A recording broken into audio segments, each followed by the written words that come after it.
हाजी साहब माशाल्लाह अज ते अलियास साहब भी बैठे ने।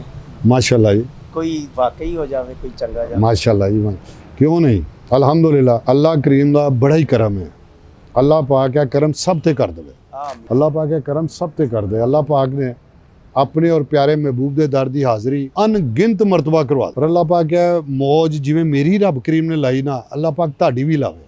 अल्लाह पाक मेरे प्यारे करीम आका सल्लल्लाहु अलैहि वसल्लम दी सारी उम्मत दी ला। लिहाज़ साहब बड़ा प्यारा एक वाक़या है।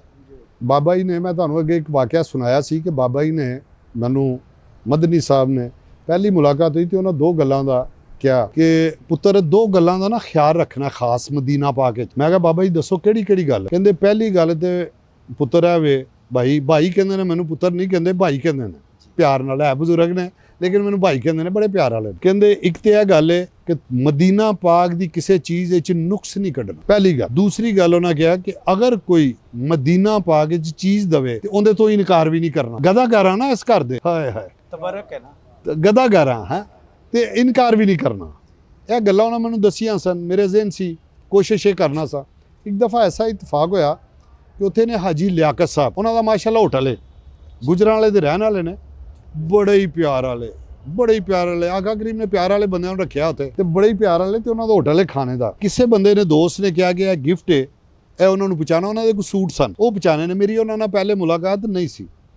मैं एक अपने तौर पर एक मिठाई का डब्बा उन्होंने वास्ते ले लिया। मैं कहा खाली अज जाना चंगा नहीं लगता। एक सूट सी उन्होंने, मैं उत्थे जाके मदीना पाक नंबर मेरे कोल सी, मैं उन्होंने फोन किया। उन्होंने मैनूं एड्रैस समझाया कि मैं फलां जगह ते हाँ, यह होटल ना है, होटल का ना है वे तो तुसी इत्थे आ जाओ। क्या सब मैं खाना खा चुकिया सा पेट भर के बहुत ज़्यादा। उस तो बाद बोतल भी पी लई, चाय भी पी लई। कुदरती गल है मदीना पाक विच अल्लाह जानदा दो चीज़ां मेरे नाल खसूसीयत। एक मैनूं नींद इस तरह की जिंदगी कदी नहीं किते आंदी जिद्दी मदीना पाक विच प्यारी नींद आती, तो दूसरी भुख बड़ी लग। कुदरती गल है मैं रोटी रज के खाधी है बिल्कुल। मैं टुर पिया वां हाजी लियाकत साहब ले, तो जिस वक्त चलिया ना तो मेरे दिल च ख्याल आन डया है कि रोटी तू रज्या पिया है। बाबा जी ने क्या इत्थे इनकार नहीं करना, तो जे उन्हें अगे कोई चीज़ रख दी थी, तेरा तो पेट फुल होया पिया तो की करेंगा। दिल च सोच आई है, तो रुका ना गावां। फिर मैं क्या नहीं यार उन चल पाया तो दे दे। लो जी अल्लाह पाक का शुक्र है हाजी लियाकत साहब को पहुँचे तो है सन मौजूद। सलाम दुआ हुई, उन्होंने मैनूं मुबारक दी मदीना पाक आमद दी। मैं उन्होंने गिफ्ट दिते, उन्होंने मेरा शुक्रिया अदा किया। तो मैनू कहने लगे हुण भाई जी दसो खाना की है। जद कि मैं रज के गया हुण मैं की कवां कि किसी चीज़ ते दिल नहीं सी उस वक्त कर रहा, तो बाबा जी ने क्या सी इनकार नहीं करना। मैं हुण हाजी लियाकत साहब नूं कह रहा, हाजी साहब अल्लाह पाक तुहानूं सलामत रखे, सेहत वाली तंदुरुस्ती वाली लंबी जिंदगी देवे, तो मेहरबानी जज़ाकल्लाह, अल्लाह पाक तुहानूं खुश रखे। वो कहंदे नहीं मियाँ साहब दसो खाना की है। मैं फिर गल करके मैं कहा हाजी साहब चाय तुहाडे नाल पीआं। उन्होंने कहा नहीं चाय तो हो गई ना, हुण दसो खाना की है। यह सामने लिस्ट लगी है खाणियां दी, 32 किस्म के खाने ने, अपनी मर्जी का खाना दस दिओ। हुण पेट कह रहा तू तो रज्या पिया, एक लुकमा भी नहीं खादा जाना। मैं हुण मजबूर, हाजी साहब मजबूर कर रहे ने। तो मैं क्या फिर हाजी साहब अपनी मर्जी कर, जो भी लिया दोगे। मैं कहते चावल लिया दिए तुहानूं, उत्ते सालन पा देने। मैं जी ठीक है। अल्लाह मेरा जानदा है कि मैनूं भुख कोई नहीं सी। लिहाज़ सब प्लेट उन्हें भर के मेरे अगे चावलों की रख दी। एक बारी देखा, फिर मैं क्या बाबा जी ने क्या इत्थे इनकार नहीं करना तो खा जा।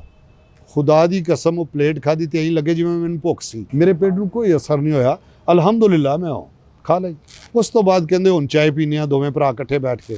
उन्हें दो चाय कहीआं, दोनों असीं चाय पीन लग पे। उस तो बाद मैनूं पुछदे ने मियाँ साहब हुण की प्रोग्राम है। मैं कहा जी हुण मस्जिद नबवी असर का टाइम हो रहा तो नमाज पढ़नी है।